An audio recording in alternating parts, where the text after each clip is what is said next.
There's something in the Qur'an that people don't talk about enough.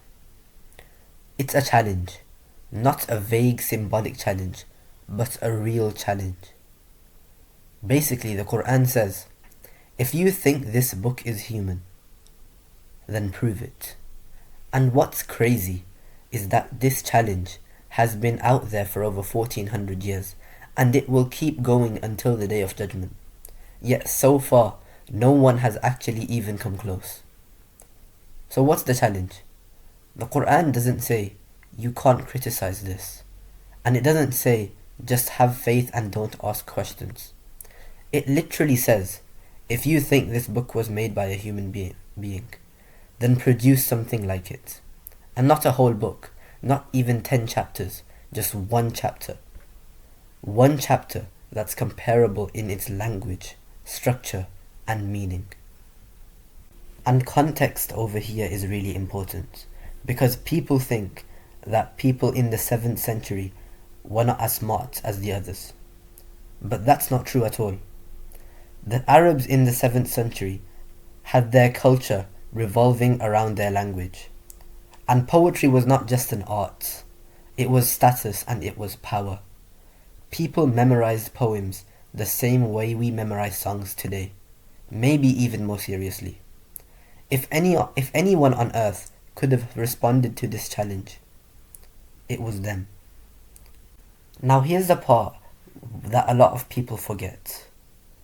Islam had enemies, real enemies, like some of the uncles of the Prophet, and people who wanted to get rid of Islam fast.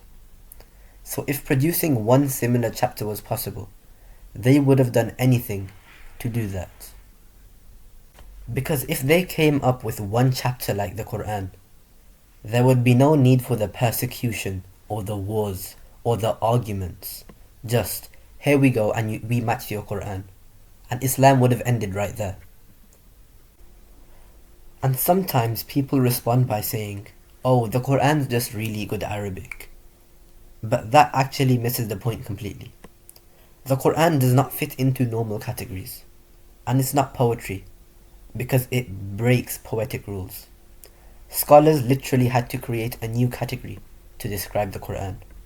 Because you can't just copy the rhythm, and you can't just copy the style of it. Because the effect comes from how everything works together. Now this is the part that really makes me think.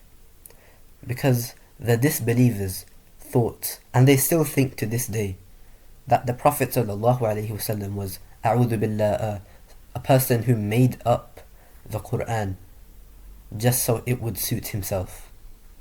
But that's not true at all.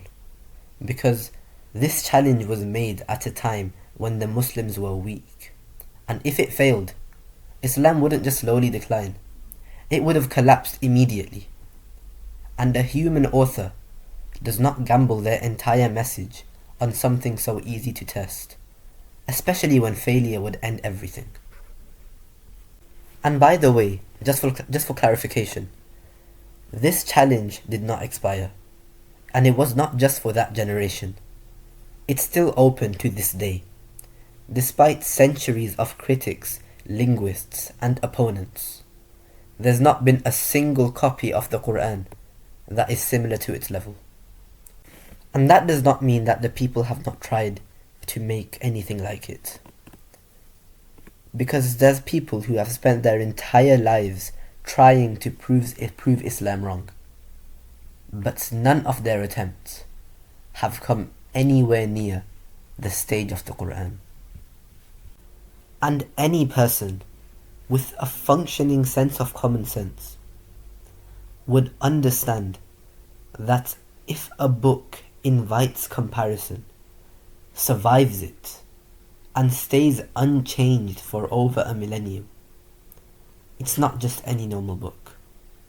And for many people, this challenge alone is a really strong reason to believe that the Qur'an is not human, and that Islam is truly from Allah.